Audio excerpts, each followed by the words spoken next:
Басқосу қазақ тілі клубы сіздерге арнап видео сабақтар жазады. Осы сабақтарда клубты қалай жүргізу, қазақ тілін үйрету бойынша нұсқаулық болады.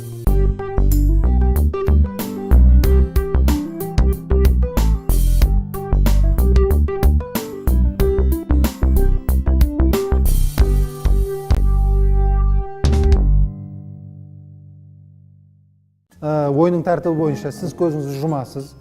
Сіз көзіңізді жұмған кезде Сүрия қоянды былай тізбекпен бере бастайды. Сіз кез келген уақытта көзіңізді жұмып отырсыз, стоп деп айтасыз. Кез келген уақытта. Ол мысалға Әйгерімнің қолынан келіп түсті.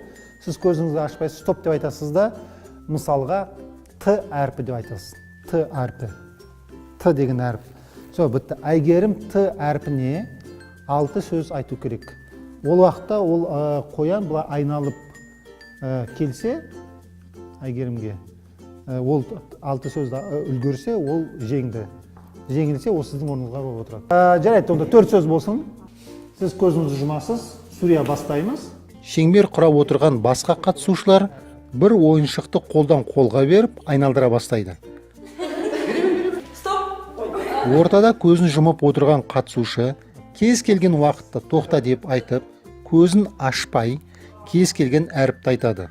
Тоқта деп айтқан кезде, қолында ойыншық болған адам, сол әріпке басталатын 5-6 сөз айтуы керек. Жоқ, Қ. Жоқ, К. Болды. Жақсы.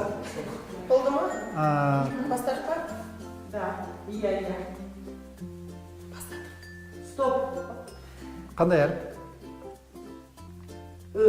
Уақытты секунд минутпен, немесе басқа қатысушылар шеңбер ішінде ойыншықты бір айналдыру арқылы шектеуге болады. Егер қатысушы сол уақыт ішінде 5-6 сөз айтып үлгермесе, онда ортадағы орындыққа отырады. Жақсы. Өркениет, білесіз бе? Өркениет, цивилизация. Старт. Кетті.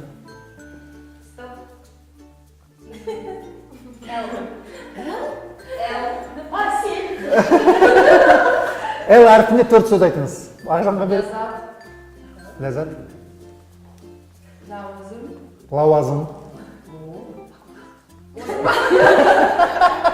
Болды. Ләззат және лауазым деген екі-ақ сөз айттыңыз, сіз ұтылдыңыз. Лауазым должность.